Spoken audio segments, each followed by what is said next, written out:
मैं कर्नाटक के में अब एसआईआर होगा। मैं कर्नाटक के तमाम जागरूक लोगों से, जो लोग कम्युनिटी के साथ काम करते हैं, जो लोग लोगों के हुकूक के साथ, संगठनों के साथ जुड़े हैं, वो काम करते हैं, मैं उनको सबसे पहले कहूंगा कि आप अपने बीएलओ के साथ संपर्क करें।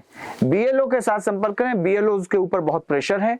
बीएलओ गलत काम करना नहीं चाहते, लेकिन इलेक्शन कमीशन और उनके अधिकारी दबाव बनाकर गलत ढंग से वोटरों को काटने के उनके ऊपर दबाव बनाएंगे। तो आप बीएलओ के साथ अगर रहेंगे तो बीएलओ को उसके एनुमरेशन फॉर्म भराने में मदद करें, उसको फॉर्म ढूंढवाने में मदद करें। दूसरा, हम सब लोग अपने अपने इलाके में हेल्प सेंटर, हेल्प डेस्क खोलें, जो कम से कम दिन में 2-3 घंटे खोले, जहां पर कोई भी इंसान जाकर अपने नाम दिखवा सके, अपने माँ बाप का नाम किसी कॉन्स्टिट्यूंसी में है वो दिखवा सके और फॉर्म भरने में आप उनकी मदद कर सके। तीसरा, इसमें जो भी प्रोसेस में जो लेकुना है, जो फर्क है, वो इलेक्शन कमीशन के साथ जो जागरूक संगठन है वो लोग इलेक्शन कमीशन को पत्र लिखें।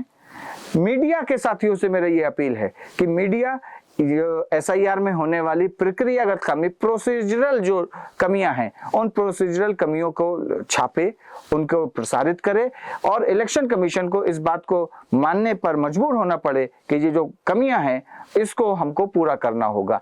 तो मैं कर्नाटक के तमाम लोगों से अपील करता हूं कि बीएलओ के साथ संपर्क करके एईआरओ का नंबर अपने पास रखें। सारे संगठन बीएलओज के, एईआरओज के नंबर अपने सोशल मीडिया पर शेयर करें, जिससे तमाम लोगों को वो नंबर के जरिए उनसे संपर्क किया जा सके।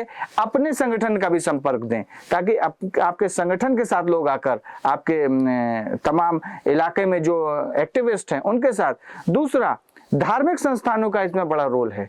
धार्मिक संस्थान अपने यहाँ से उसका अगर ऐलान करते हैं कि हमको इसको एक अहम काम के तौर पर लेना है और इस पर नजर रखनी है कि किसी भी एक भी जेन्युइन वोटर का वोट कटने नहीं दिया जाएगा, तो धार्मिक संस्थानों के भी उनके जो मंदिर हो तो मंदिर और मस्जिद हैं तो उनके इमामों से मैं ये गुजारिश करता हूँ कि आप अपने बयान में इस बात का जिक्र करें कि एसआईआर को लेके हम लोग एक निगाह रखें और अपना फॉर्म टाइम पर भरें और अपने पड़ोसी की मदद करें, जिससे हमारे पूरे अक़लियत का जो तबका है उनके फॉर्म सही से जमा हो पाए और सब लोग वोटर लिस्ट में अपना नाम रिटेन करा पाएं।